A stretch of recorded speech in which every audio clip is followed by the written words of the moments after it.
the King of Kings. Hello all my friends out there in internet land. Is it not a great, wonderful, and exciting time to be a fan of the WWE or wrestling in general, I suppose, for those of us that are still catching up with other companies as well. Still reeling from last night, from Money in the Bank, and from how fucking stupendous that show was.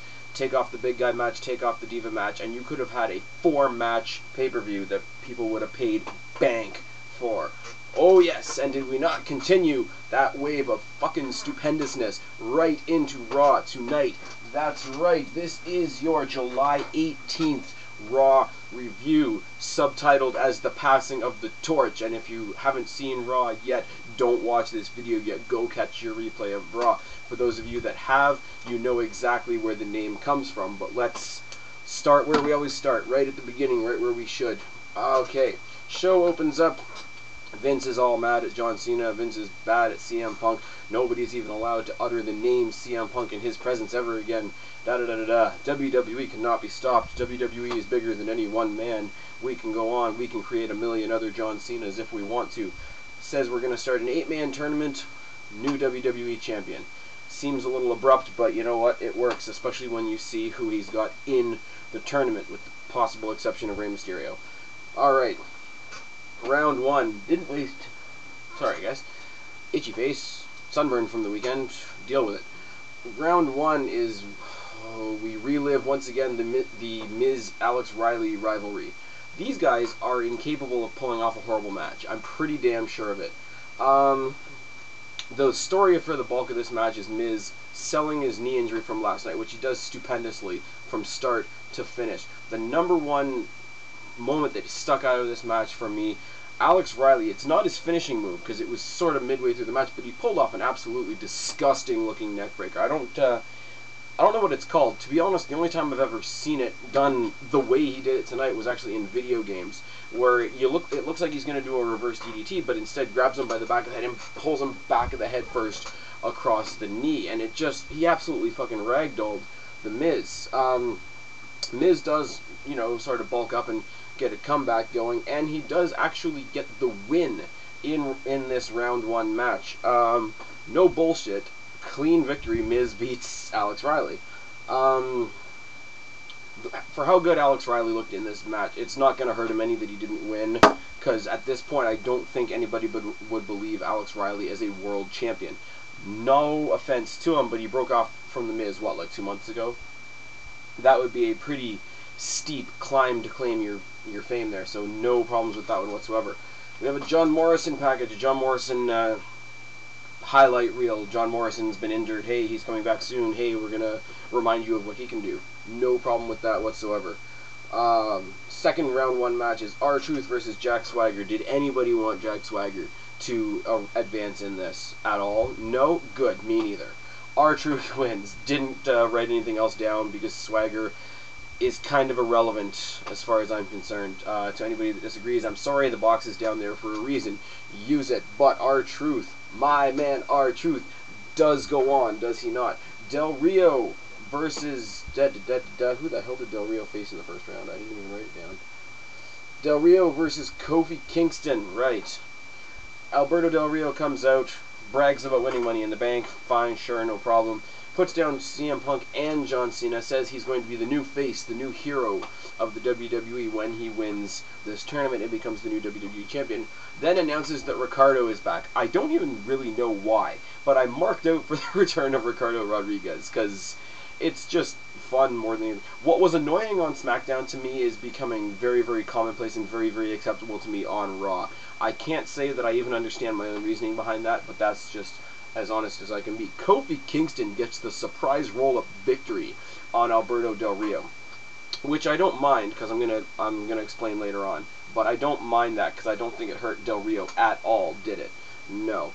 The last first round match was Rey Mysterio versus Dolph Ziggler. Ziggler looks amazingly good in this match against Rey, who, is feeling everything from last night. He's a bit slower. Ziggler's fresh. He did not fight last night, and it shows in the match. But of course, Super Rey wins. we need a little bit of a break. So there's a 7-on-7 Diva piece of bullshit that lasted like 2 minutes. So I'm not going to bother. The faces won. Blah blah blah blah. Whatever. Second round match: Kofi Kingston versus The Miz. Miz continues to sell his knee injury. Continues to, you know, be that half step up against Kofi Kingston, and still gets the victory. Oh yes. Afterwards, we have an interview with R-Truth, who's talking about the match that he's about to have with Ray. Super intense in his interview. Like, right now, R-Truth is sort of a mix between being intense and being incredibly silly. He pulled back on the silly tonight and pulled off a really, really, I don't want to say intimidating, but very, very intense intense interview in the back. We then have another video package about Andy Levine, the guy that ran Tough Enough. Sorry, the guy that won Tough Enough. I have something to say about that. I'm going to leave it till later in this video because it's a point that I really, really need to make. Rey Mysterio versus R-Truth. Truth's intensity builds throughout this entire match beautifully. Almost exponentially as the little Jimmy chants and start getting to him, and all those little mannerisms of him sort of losing his shit kick in, and they get higher and higher and higher, and then Rey Mysterio Supermans to the victory. Yeah. Rey Mysterio stays in the ring while Vince McMahon comes out. Vince McMahon announces that the final of this tournament has to be postponed until next week because what he has to say is more important than the world title. Because that's awesome.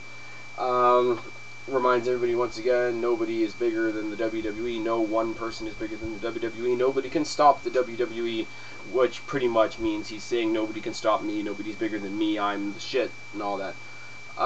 Starts getting really, really sarcastic, starts thanking John Cena for the things that he's done in the WWE, and also sort of putting down the crowd and how they can never see the brilliance in what he does, and you all don't understand that what I do is really for your own benefit, and kind of coming off like a really arrogant, this is going to sound odd, but he starts coming off as like an arrogant parent type figure to the fans.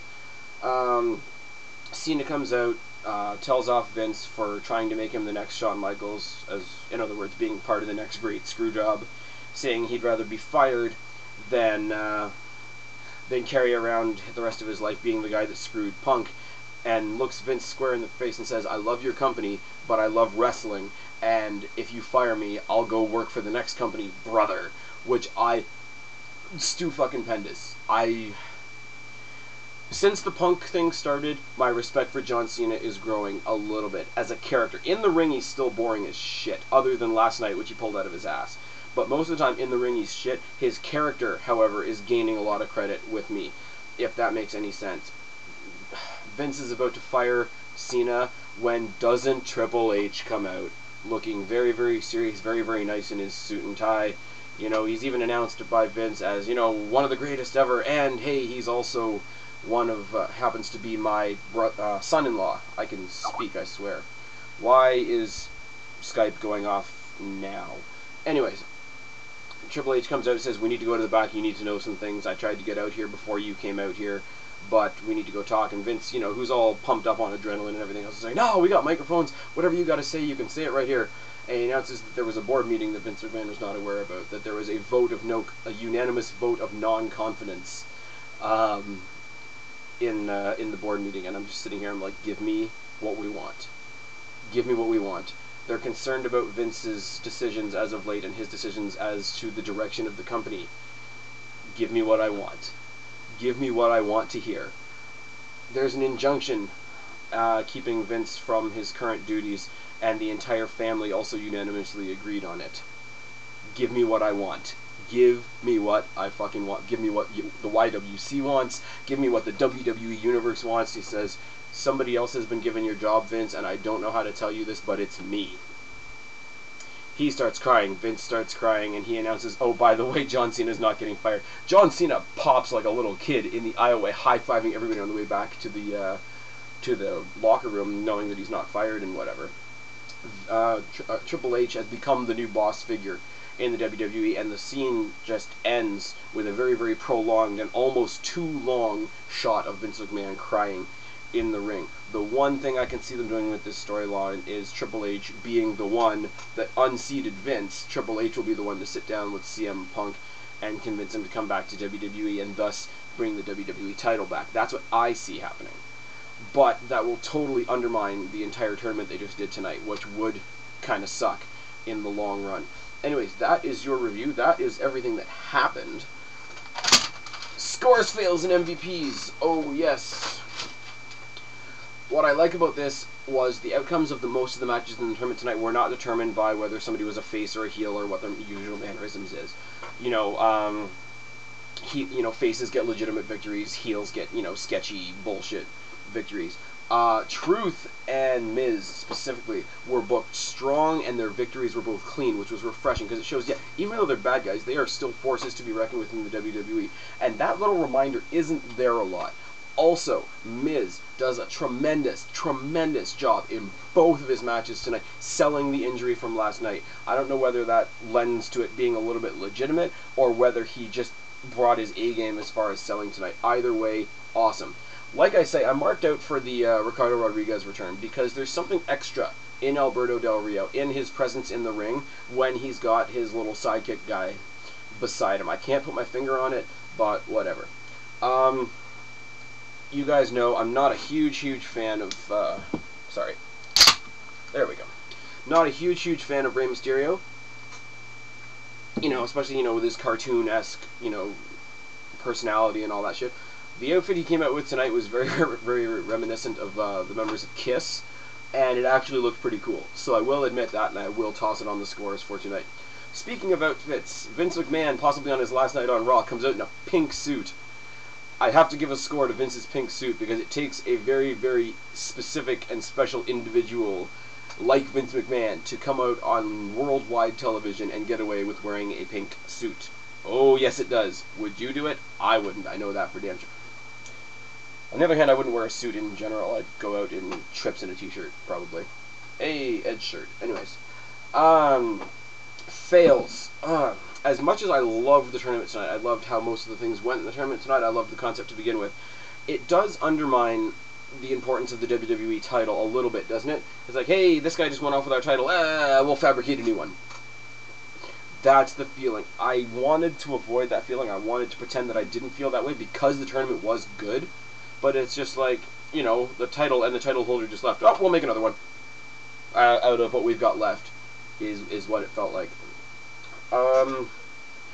Next is the phrase severe consequences. Vince overused it tonight. Teddy Long uses it like his favorite two words on SmackDown whenever he's trying to intimidate somebody into, back into the fold type thing. Severe consequences never means anything, does it? Because something always happens, and whoever he's threatening with severe consequences usually gets their way anyway.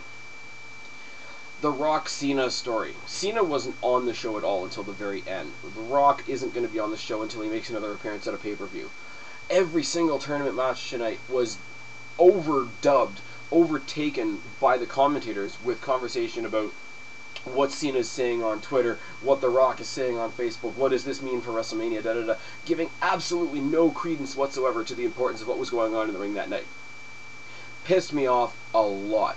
And almost to the point of I was going to turn the sound off, like, legitimately. I've been on the verge of that, watching Raw, watching pay-per-views on mute for a long time now, and this is just pushing me one step closer to that.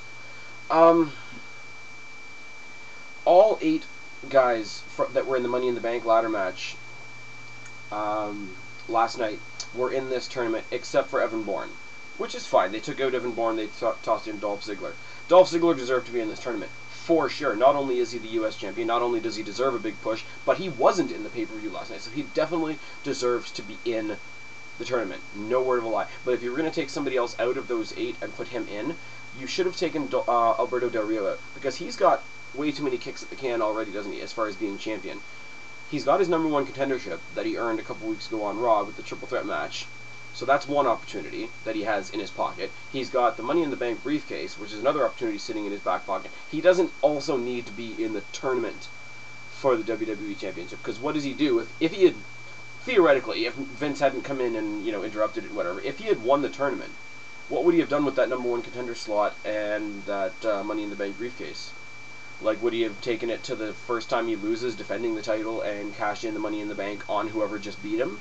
Maybe, but it would have been a really, really cut and paste way to explain to him having the briefcase, wouldn't it? So, like, for having this many ties to the WWE Championship and not winning it makes Alberto Del Rio look a bit weak. Like, you've had every opportunity possible, but you still don't have the belt. What's wrong with you? Type thing. Does that make any sense at all?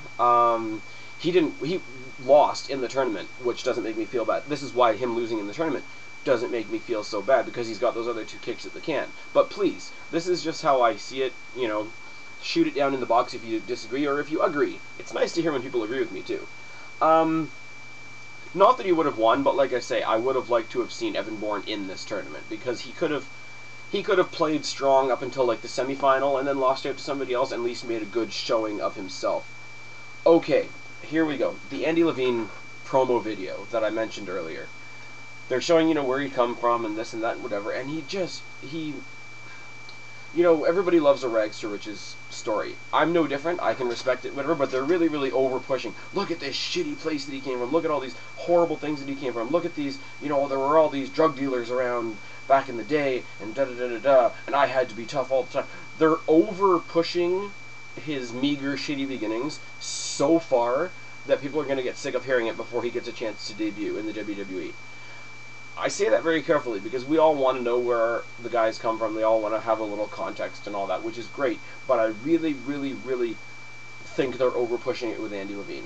I hope he does well. I hope he, you know, I hope he goes to FCW and becomes a force to be reckoned with. I hope he comes into the WWE, and I could see him becoming somebody like a force to be reckoned with, sort of like a Matt Morgan in TNA. I can see him coming in and doing it, but not if we're tired of hearing about him before he even gets here. That's my thought on that. The only thing that I do not like about the Vince Triple H Cena promo at the end is it maintains the fact that Cena is untouchable. You know, Cena got fired when it was due to the Nexus bullshit, and he was back 3 weeks later. Cena's about to be fired by the man in pro wrestling, not just the WWE. Vince McMahon is the biggest name in pro wrestling, period. He's about to be fired by Vince, and Triple H comes in, and Vince is more or less, for lack of a better term, fired, and tells him he's not fired and just brushes him on back to the... So, John Cena will never not be in the WWE. Like, that is the ridiculous truth. John Cena, the only way John Cena is getting out of the WWE, or the only way WWE is not going to have John Cena in their roster anymore, is if John Cena croaks. And I really don't mean to sound morbid when I say that. I hope that comes across. But John Cena will never be let go by the WWE. John Cena could go and hit Linda McMahon with his car, and they'll apologize to him that she was in his way. I really, really do feel that way. And tonight's episode of Raw, the way it all went down, was awesome, except it solidified John Cena's place, which really needs to not happen so that somebody else can have a chance to shine. That's all I've got. I've said a lot. I'm probably speaking very fast. I'm rambling a lot. Thank you to those of you who have lasted with me till the end of this video. I've been Spaz. Subscribe up there. Talk down there. Please let me know what you think. Start a conversation. I will talk to all of you guys later. Bye.